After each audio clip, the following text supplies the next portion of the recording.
Joining us now is Kevin Seifert with ESPN. He covers the Minnesota Vikings. He is old school, best school. Kevin, Paul Allen, how have you been? I'm great. How are you, sir? Right on, man. I had some business this week. Nordo was gone, too, so I was not able to be at the open organized team activity. What'd you see? What'd you think? And good morning. Good morning. Good morning. It's a pleasure to be here.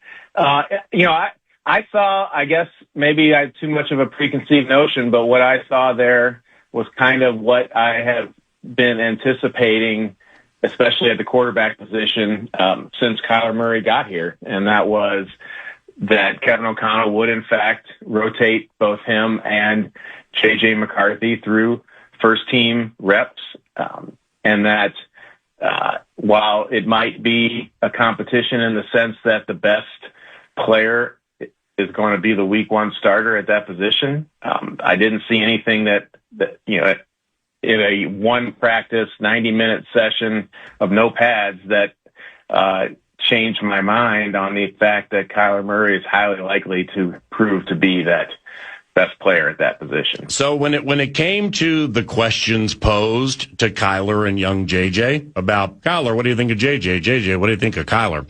And the responses that have caught fire in the social media world, what do you think of all that? You mentioned old school, best school. Even before I started covering football, a quarterback competition was the biggest blood in the water story that the media could cover. And so whether this is a genuine competition or not, whether they're best friends or they hate each other, everyone is going to be extremely interested in the drama side of how it plays out. And that's not completely unfounded, because there are, in the history of modern football, there's a lot of cases where there were genuine quarterback competitions where the two guys had very icy relationships. You go back to situations like Joe Montana and Steve Walsh. You go back to situations like Steve Young. Yep. You go back to situations in Dallas where Troy Aikman and Steve Walsh were drafted together, and that was not necessarily well received by either guy. And so there's plenty of history for the idea that there's going to be a genuinely icy relationship between the two. And if you are taking what JJ said at face value, then maybe from his perspective, there might be a little bit, but I don't think Kyler Murray feels that way. And I don't think in the modern NFL, it rarely gets to that point, but we will certainly be monitoring whether there's the idea of the competition ends up being a net positive for the team and for the two players, or a net negative. Do you think, I mean, with organized team activities, and a couple of weeks ago, you got the offense out there for an hour and change, then the defense out there for an hour and change, and they're learning, but they're not going against each other. So with this most recent week, including the Wednesday, the media was privileged to watch. It's kind of the May form of practice against each other, even though you can't call it practice because you can get fined. So with that said, do you think now that they're doing that and they're meeting that way, McCarthy senses this is a fixed race? And, I mean, it's okay. Kyler can be prohibitively favored to start, but, I mean, this might be a fixed race here. Know what I mean? He might feel that way. I guess we'd have to ask him, but I do, if he said that, I would tell him that I think that the Vikings are not looking to start the guy who's not the best player. If he proves to be the best player, he will be the starter. I do think that Kevin O'Connell is certainly open to that. And so if it's a fixed race, it's only in the sense that they signed somebody that he could, I wrote today in a story that J.J. McCarthy could make tons of progress this spring and this summer and still not really mount a serious challenge. And that's how good of a potential quarterback in the system Kyler Murray is. And it's also a testament to just how further along he is in his career and his own development than JJ is. And so it might be fixed in the sense that they went out and got somebody who's more than just a competitor. But I don't think that they're in a position where they're hoping to find a way out of the J.J. McCarthy era. I think they'd be thrilled if he was so good in spring and summer that they had no choice but to play him. Did you happen to notice, Kevin, or catch any background-related steam that quarterbacks camp that McCarthy attended in California, the John Beck thing, that he came back, maybe mentally and from a technical standpoint, an improved individual? Heard anything about that? Whether it was the camp or whether it was just, reflecting on the season, amidst his friends and family and other advisors, I think he came back a much more grizzled, experienced person in terms of the way the NFL works and the way the media ecosystem works. And I thought, I know his answers about Kyler got a lot of the attention, but another part of his 5 minutes and 38 seconds or whatever that he spent with us that was notable was how unwilling he was to provide specifics in terms of what he worked on, what he thought was his priorities, where the progress was, he still needs to make progress. And, I think that's probably, while maybe the media people don't love it or fans don't get the insight, I think that's probably not a bad idea from his perspective in terms of not giving any more grist for people to mill in the social media world, or any details for people to fixate on. And if he says, here's the things that I'm working on, and everybody will be watching those things, and that could create, another level of scrutiny that he probably doesn't need. And so whether that's, information, insight, whatever, I did notice that he was much more general in his answers, and not, we love when people want to directly answer questions. That's great for us and great for fans. It's not always great for the player, and that was a noticeable difference, I think. And if I were him or I was advising him, I would have done the same thing. Full strength edition of the 9 to noon radio show. It's the Friday Football Feast. First out of the gate, Kevin Seifert, ESPN, covers the Minnesota Vikings. He's old school, best school, at Seifert ESPN. If you would like to follow him via X, do that if you are so inclined. Hey, Kevin, any conversation yet? And this is probably too early given the OTA structure that KO runs, but you mentioned the kind of the 50-50 cycling of reps with the number ones with these two QBs. Any conversation yet in terms of how the offense will have to adjust to Kyler, and maybe any advantages that J.J. McCarthy would naturally have given that he's been in this system? And I just think that's an interesting part of this chat with Kyler and J.J. is the adaptation from Kyler's end to what KO wants on the field. Yeah, I actually think that this part of the offseason especially, and maybe into the beginning of training camp, will be to see the extent to which Kyler can play in their existing scheme. I mean, I think that they have come up with some ways to capitalize on his mobility and come up with ways to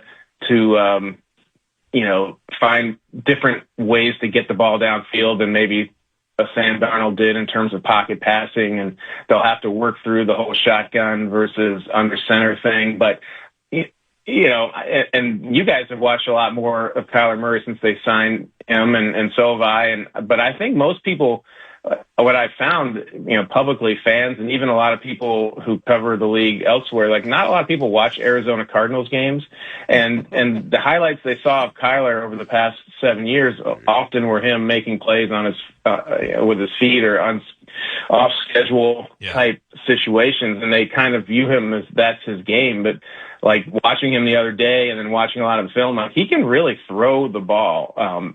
Every route, every type of throw, whether it's drilling it in or putting air under it. And I think Kevin O'Connell and I would be if I were in his spot, I would want to do it too.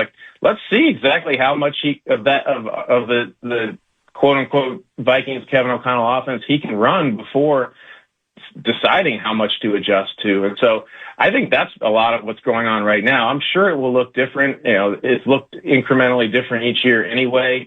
I think the regular running game, the non-Kyler running game, is going to look different with the addition of Frank Smith at assistant head coach. But I also think that there's a real interest, and smartly, to see just how much Kyler Murray can just be the pocket passer that they have had when Kirk Cousins was here, when Sam Darnold was here, how much of that he can execute and do without having to make tons of adjustments for his particular skill set. At this stage of the equation, if you were to ride your discernment or, off conversations you've had, how comfortable do you think the head coach is with his quarterback's room? I think he's a lot more comfortable than he was last year, and maybe even 2 years ago. Before he probably had some thoughts of what Sam Darnold could become. Like if you had to pin him down on a lie detector test, he may or may not have thought he could be a 4,400-yard, 35 touchdown guy.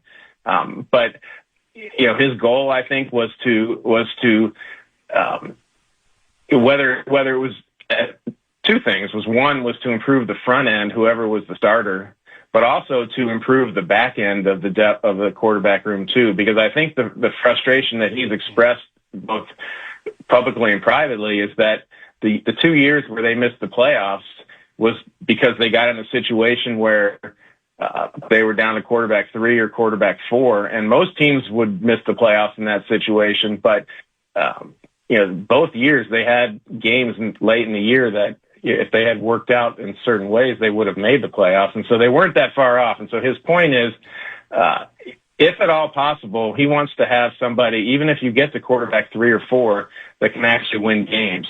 And so I think that's where his true comfort level is, or his most elevated comfort level from last year, is that if Carson Wentz ends up being the third quarterback, then that's, I think you feel a lot more comfortable with that than you do with a undrafted rookie free agent like Max Brosmer. And so I think that's where the comfort level for him would start. I concede this probably is unanswerable until we start playing real games, regular season games in September, but I'll pose it anyway because you know the head coach as well as anybody. So say Kyler Murray absolutely is the starting quarterback. We start playing some games. And, O'Connell and his middle zone attacking schemes and the way he and the staff put together offense. If they continually look back at plays where, like, all right, Murray just ran for 8 and he got a first down, but did you happen to see that tight end wiggling open middle of the field? Happen to see that receiver wiggle open outside of the numbers if he just had waited a little bit? I just wonder if that's on the horizon, if Kyler takes off a little too early because he's so gifted running, and just how that's going to work with the head coach. I think that's a very smart and astute point that you make, and I think that while we could all say on the surface, hey, first down, that's great, there is definitely a lot of energy put into creating the circumstances that lead to the open receivers that you're talking about. And it's not always the first read, and it's not always, within 0.5 seconds of the snap. And there's certainly tape of Kyler Murray in his time in Arizona when the first read, or what appears to have been his first read, wasn't open, that he then went off schedule or felt the rush or struggle to find a passing lane or whatever. And so those are certainly things that will come up, and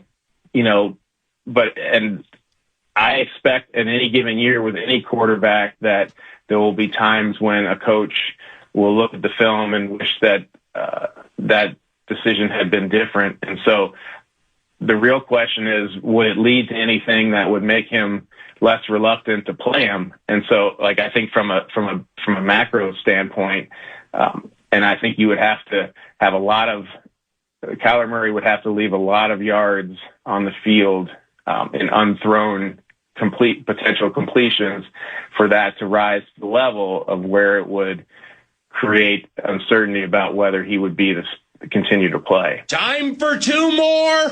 Hey, you mentioned Carson Wentz. What is the lot in life for Mr. Wentz and Mr. Brosmer? Last year, due to injury, we required whether it was Wentz, and then we had a Brosmer game. We try to forget that around here now. But to that end, he may have had the opportunity to check out either what other future options were, but he's still with the team.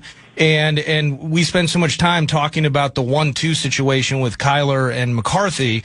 Is this a 3-quarterback roster type of thing? Again, maybe too early to tell, but I just wonder about Wentz and Brosmer and what their futures are.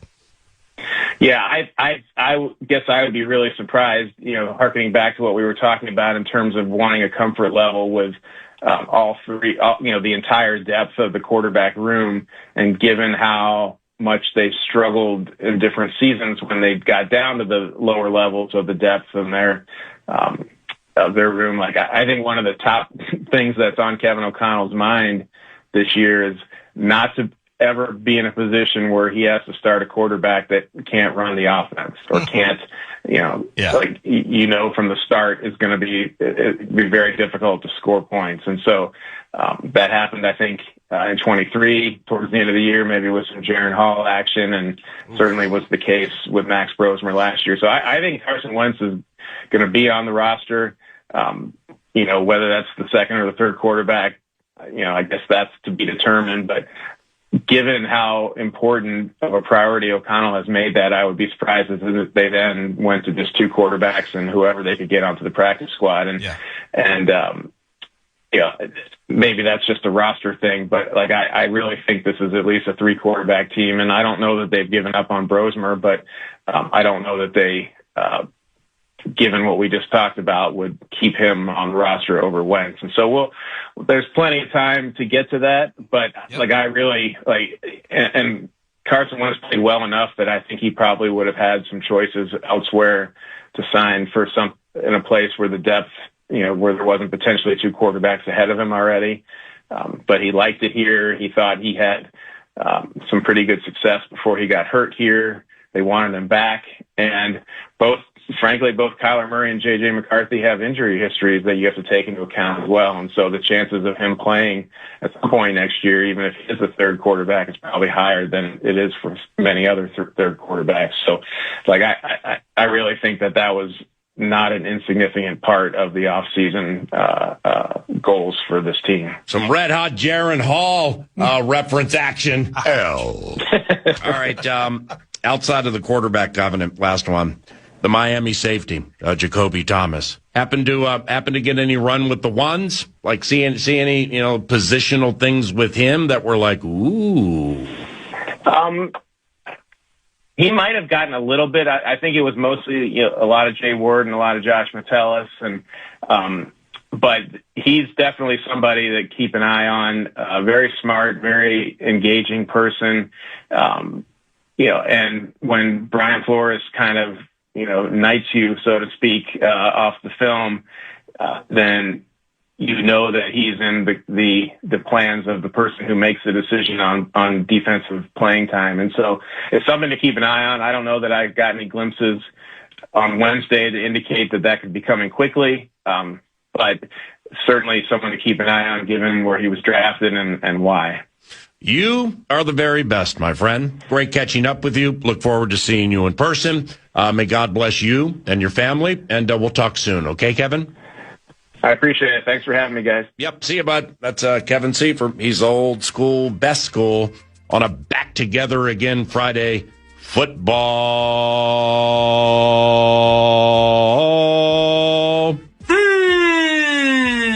Courtesy of the 9 to Noon radio show. Good morning, Nordo. Good to see you. Good morning. Good to see you. I'm Paul Allen. Check your watch and tell me what time it is. 9:21. Now peek your head out and tell me what the climate is. Blue skies for today, realistically and metaphorically, because 9 to Noon is on the scene. And courtesy of TimberTech and TimberTech.com. What's on deck 9 to Noon? Well, it includes a lot, including the Lions' opportunity to re-roar. Great. It's not breaking news here, but a gridiron-related epiphany hit yours truly this week that requires some conversation. And it involves the Motor City Kitties. And yours truly is more than willing to be taken deep if what I'm seeing is not right. And for you to understand exactly what 9 to Noon is talking about, well, the best thing for you to do is to stick around for the next segment, because we'll pay it off there. And also on a Back Together Again Friday football feast, about 15, 20 minutes from now, Mike Florio, ProFootballTalk.com, joins the radio show. But alas, there's much more. I don't know why I talk like that. I just do. PA? Well, it probably goes without saying, but I'm going to say it anyway. I don't like you. Nordo produces, and I'm Paul Allen. Thank you, Timber Tech. Thank you, everybody else. And most importantly, thank all of you for listening to 9 to Noon at FM 100.3 KFAN. Let's go. Let's go, everybody. Let's go. Good morning. This is 9 to Noon. Live. The Detroit Lions, 9 to Noon now officially has learned the Detroit Lions have a fourth-place schedule. Oh, my God. They have a fourth-place schedule.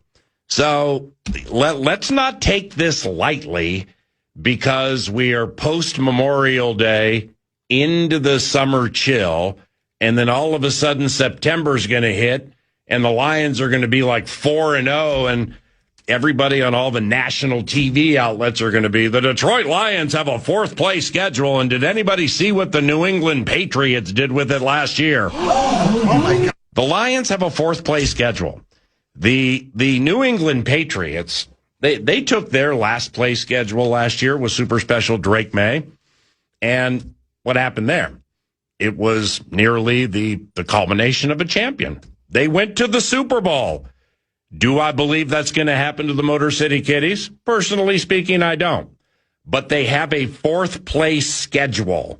Now, the teams with the fourth place schedules into this year, because the like the Chicago Bears, all right, they had a fourth place schedule a couple of years ago. What happened? It was the coronation of a division championship the next year.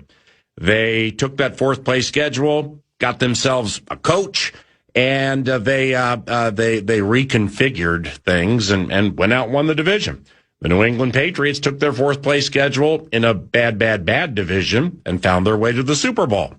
The teams with fourth place schedules into this year are the New York Jets, the Cleveland Browns, the Tennessee Titans, the Las Vegas Raiders, the New York Giants, the New Orleans Saints, the Arizona Cardinals, and the Detroit Lions. The year before that, so into last season, teams that had last place schedules included the New England Patriots, the Cleveland Browns, the Tennessee Titans, the Las Vegas Raiders, the New York Giants, the Chicago Bears, the New Orleans Saints, and the San Francisco 49ers. Ooh. I think the Tennessee Titans have run last in their division in at least 3 consecutive years. So they're taking their fourth place schedule and doing nothing with it. Cleveland, last place terrorism 2 consecutive years, cost the Calm his job. Now he's in Atlanta. So what can they do with their fourth place schedule? I think they can do better than the Titans. Raiders got cuz buzz. Giants got a little buzz to them after the draft, and Nordo's guy Scadaboo's back, and the nice wide receiver, he's back. So they, and their division, for the Giants to go from worst to first in their division is a long shot. But the Philadelphia Eagles, they're bordering on having a little counterfeit to them simply because of all of the internal friction that either is there or it's perceived. But after their Super Bowl situation, Wild Joe O'Donnell's Philadelphia Eagles got some questions to answer. Yeah. But I'd still make them favored to win that division. But then you get to the Kitties. So their fourth place schedule goes like this. In order: New Orleans at home, at Buffalo, Jets at home, at Carolina, at Arizona, then the bye.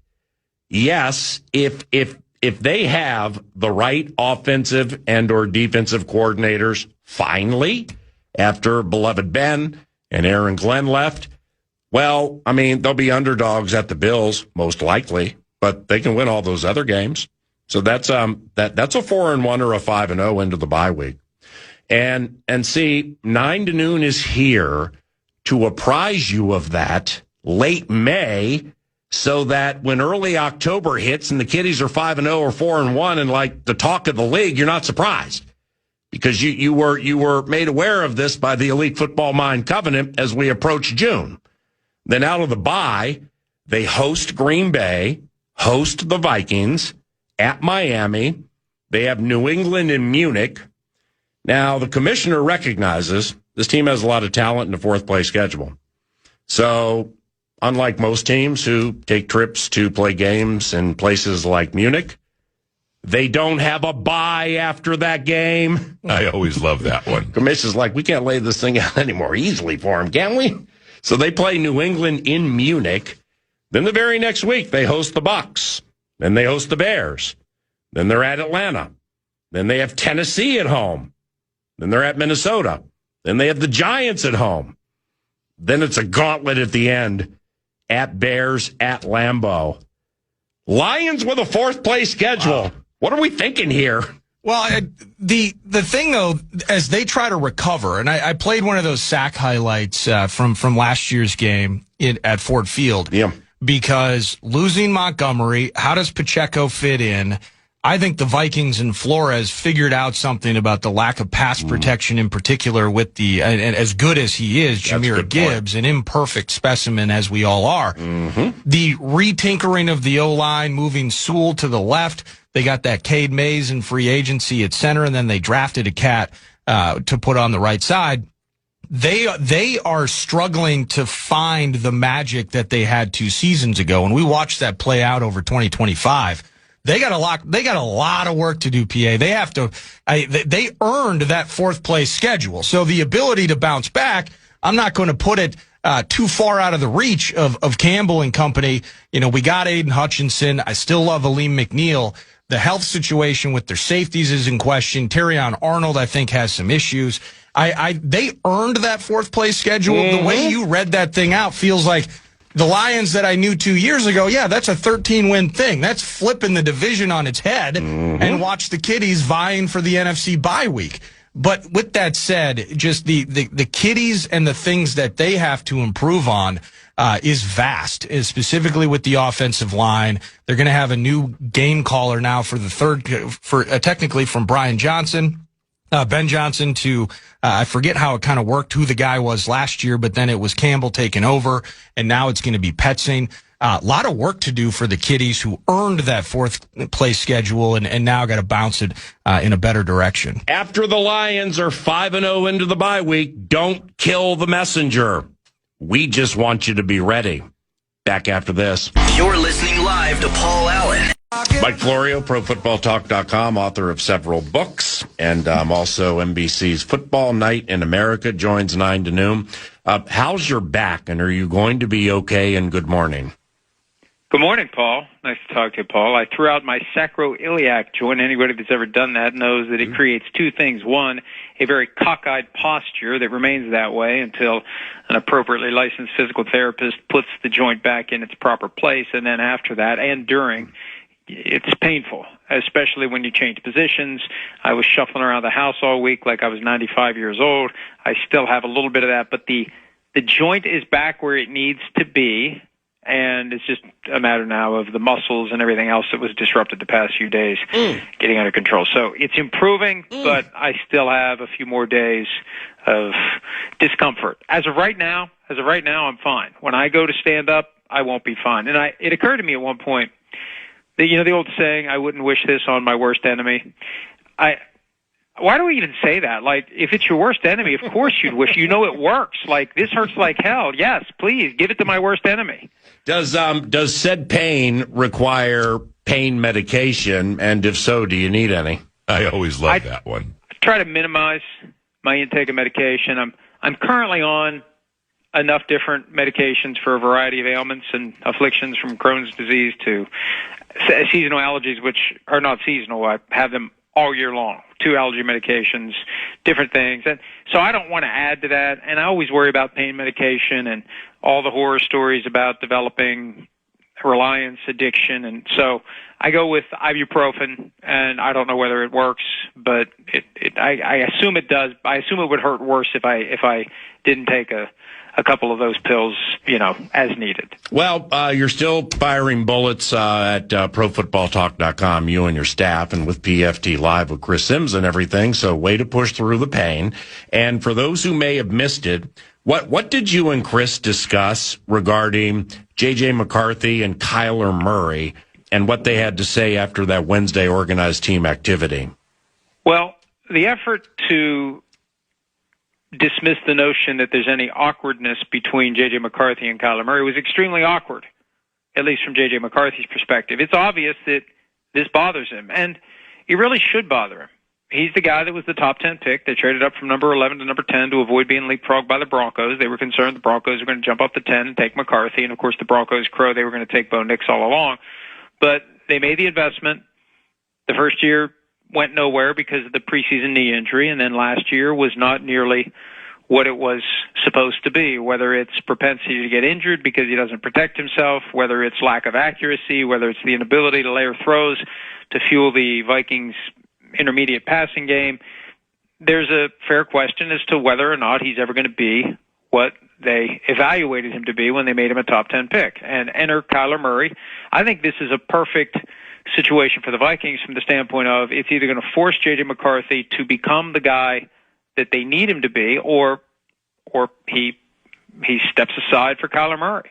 Either way, the Vikings win. And look, if Kyler Murray can turn the clock back to 2020 time frame, and actually 2019, he was Offensive Rookie of the Year, 2020 and 21, he was a Pro Bowler. If he can go back to being that guy, then I assume that the locker room will speak loudly once it sees what both of those guys can do through the whole complement of off-season practices and, more importantly, training camp practices. So may the best man win, but if it's a true competition and Kyler Murray is anything close to the guy that we've seen he can be, he's got the edge over the guy who is yet to become what the Vikings had hoped he would be. With the organized team activity schedule, and this week, being like as close to practice in May as you can get, and they're meeting in I would assume, quasi game planning like fashion.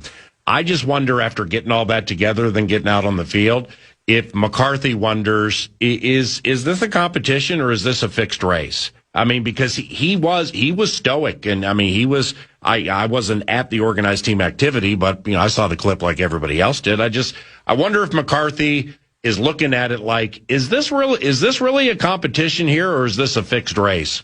Well, consider it from his perspective as a young guy who's entering his third NFL season.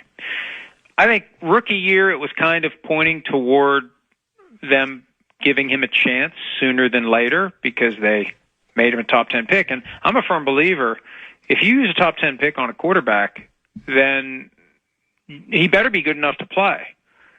Because if the guy that you signed for relative peanuts, as the veteran market goes, is better, why'd you draft that guy? And I know that's a product of the impatience that we now see in the NFL, but I think it's also accurate. There's always an opportunity to go out and address the quarterback position, and not many teams can pull off the Chiefs, Patrick Mahomes, Alex Smith transition where you deliberately put the guy on the bench for a year. You've got veterans on that team, starting with Justin Jefferson, who want the best guy on the field. So if McCarthy would have been the best guy in 24, then he plays. And I don't know what would have happened. Last year, he's the guy. Last year, it's unquestioned. It's J.J. McCarthy and a smattering of journeymen. So he spent the entire offseason program and training camp and into the regular season as the guy who was the focal point of everything that was going on in the meeting rooms and on the practice field, and he was getting all the first-team reps, et cetera, et cetera. Now it's a different reality. Now he shows up, and it's like, I'm not the guy anymore. And even if it isn't blatant that Kyler Murray's the guy, just feeling that difference between last year to this year, from being the guy to being in competition to be the guy, it is a blow to the ego. And that's why I say it should bug him. It should bother him. This is part of what the Vikings are trying to do. They're trying to get the best out of him. And I think Kevin O'Connell wanted to do that last year. You want to have somebody there to push him. There's two different kind of backup quarterbacks in the NFL, Paul. There's the backup who is there to support the starter, and the backup knows it. Then there's the backup who is there to compete with the starter and possibly be the starter. And it's a different vibe for the guy who was the starter when that happens. Look at what happened last year with the Colts, Daniel Jones, Anthony Richardson. By the time we were not very far into training camp, Daniel Jones was the starter. So this is the last-ditch effort. And I know that sounds extreme, but if J.J. McCarthy's ever going to step up and be the guy that they expected him to be, now's the time. This is year 3. This is it. This is it. You don't make these high draft picks as a 5-year investment. You make them with the expectation, especially at quarterback, that the guy's going to come in and play well. And if he doesn't, you got to have other plans because the best interest of the team demand it.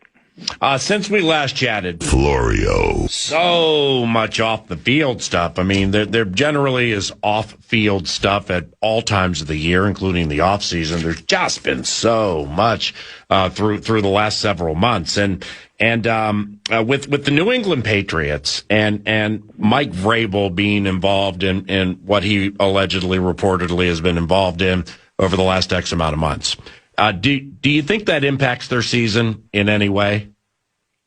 Well, I don't know that we have to apply the allegedly and reportedly based upon the things he said during a couple of You're right. draft week press conferences. He basically acknowledged it, and they had no choice. You know, this thing was a PR disaster from the get-go. When the initial photos came out, and I remember looking at the photos that landed, early April on the New York Post website, and I'm looking at them thinking, I don't really know what these show, but you scroll down to the bottom of the story and you have strong denial of anything untoward from Vrabel, strong denial from Diana Rossini, formerly of The Athletic and ESPN, and it's like, okay, well, they're on the record, so I know what I'm going to do. I got to write the story. They went on the record. All they had to say was nothing. They could have said nothing. And when you go on the record with that kind of a strong denial, you're basically daring the media to come up with more. And they did. And I think the watershed moment was when the New York Post posted the photos from March of 2020 from the bar in New York, where there was just no effort to be secretive or discreet. And that's the thing that's the weirdest about this. For a guy who is as smart as Mike Vrabel is, to do something that stupid, to have no discretion whatsoever. I'm not making a moral judgment here. I'm saying you live your life, but good Lord, have an idea as to how the dots will connect and people will find out about it. And to be that brazen is just kind of stunning. But now that it's happened, it feels like it's fading.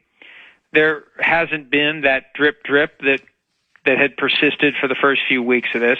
The one remaining wild card is Diana Rossini. Will she sit down with Oprah Winfrey or whoever and tell her story? And I'm assuming that multiple mainstream news outlets have tried to get her to do it, and who knows what she's going to do. We don't know anything from her perspective. Number one, we don't know if she's going to sit down and tell her story. And number two, we don't know what she's going to say. So that's the thing that could be an issue for the Patriots going forward. And you look at that schedule, Wednesday, September 9, the Wednesday after Labor Day, they play the Seahawks in Seattle. Man, Tuesday night, September 8, wow, that's a perfect time to drop that interview where she says whatever she says about how this all happened, why it all happened, and we don't know what she's going to say. And I think when she speaks, if she speaks, that's the next thing that could reshuffle the deck for the Patriots and create another issue that they're going to have to figure out how to deal with. Yeah, and obviously the reason I bring it up is because distraction is the ultimate equalizer, professionally and personally. And, you know, just seeing how much Drake May's getting peppered about this. Travion Henderson had some Christian-related tweets that, you know, Mike Vrabel may not have handled, you know, as well as some others would have. So I just wonder what kind of friction is there. And some of it has bubbled to the top, no doubt. I just wonder what kind of friction they have there. And, you know, Mike, you know, when he preaches to the team, and when he sells and shares his heart about certain things, I just wonder how authentic everybody in the room is going to take it. Well, and that's to be determined. And there's not going to be a bright line. There's not even going to be a dotted line. But you're right. When the coach, who is typically the one who rails about removing distractions, has been the source of a massive distraction, it's hard to have that same authority when others begin to cause distractions. I mean, look at the broader question and issue that has emerged as people have wondered what Vrabel's status is in New England. People point back to the Robert Kraft incident from 6-7 years ago in Florida. It makes it hard for Kraft to have the authority necessary to do anything with Vrabel. I think that trickles down to the locker room. What authority does Vrabel have if you got a guy who shows up late one day or falls asleep in a meeting or gets arrested for reckless driving or all the different things that we know potentially can happen for a football team? That's all to be determined. And look, Vrabel is a very, very good coach, and it makes what happened even more surprising because you would assume that a guy who is that smart when it comes to football is smart enough to keep his personal life from creating that kind of a distraction. And the other reality, and this is when it became legitimized from a football standpoint, when the pot boils to the point where he has to tap out for the third day of the draft, that's a pretty significant day to miss in the annual calendar of an NFL franchise, and the door was opened at the time to possibly missing more. Well, what else could happen that could cause him to not be available to balance personal and professional? And when you think about how consuming it is when training camp begins, when the season begins, any head coach has to be able to give his full and complete attention, working around the clock, hardly being home. You can't deal with these other issues and do your job effectively. Hell, for somebody who covers the sport like me, I load up the slow time from the start of June until the middle of July, taking care of all the stuff that I know I'm not going to have time for once the season starts, and I don't have wins and losses riding on it. Mike Florio, ProFootballTalk.com. A couple of quickies to close here. The Minnesota Vikings should be hiring a general manager here sometime soon.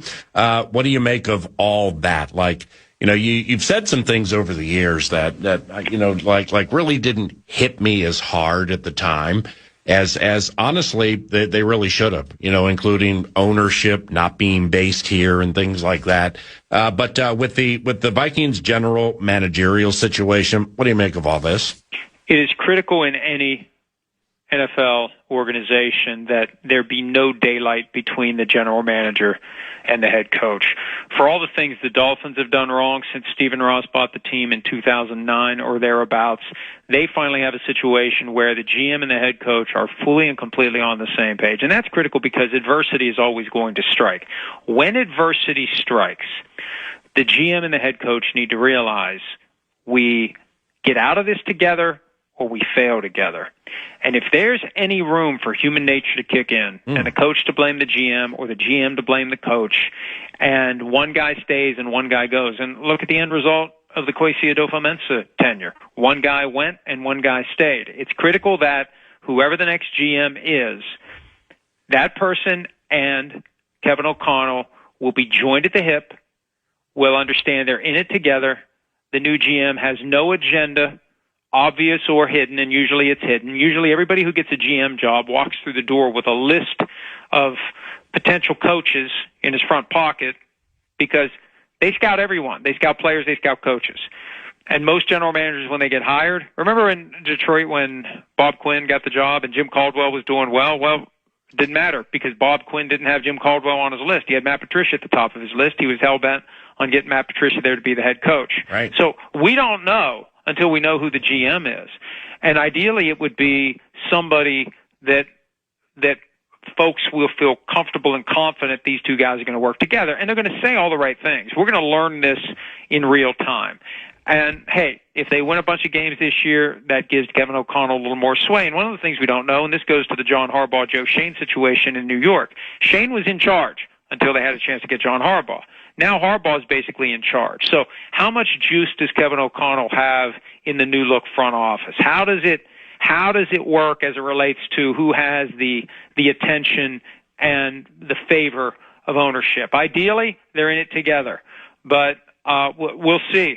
And it all starts with who they decide to hire. But I hope that they are fully aware of the importance of having both guys on the same page, working together, so when there's a 2 or 3 game losing streak or when the team's been mathematically eliminated for the postseason, people work together. And I think that the biggest thing in Kevin O'Connell's favor, beyond the tremendous work he's done with any and all quarterbacks he's had in his tutelage other than J.J. McCarthy, the 5 straight wins to end the season after they were done, after they got embarrassed 26-0 in Seattle. That's impressive, and hopefully that mindset carries over, and hopefully the new GM is somebody who will help strengthen that and continue that momentum. Happen to be working on any new books through the back pain and with a little respite on the horizon? There's a lot that is in the hopper. There are a lot of irons in the fire. I finished one that we're currently trying to figure out what to do with. It is one of 6 or 7 that is residing in this logjam of books that I need to figure out what to do with, and I'm working on some other stuff too. We got all sorts of things going on. It's the way that I balance out and maintain my sanity 2 or 3 hours every night once everything slows down. And we're going to keep it going. But keep your eyes peeled. More is coming. We're just figuring out the timeline. Great catching up with you. Have a wonderful day, okay? Thanks, Paul. See you. Yep, see you, bud. Mike Florio. PFT, yeah. PFT. You know we. It's 10 o'clock. Good morning. This is 9 to noon. More from the Minnesota Vikings box after this on The Fan.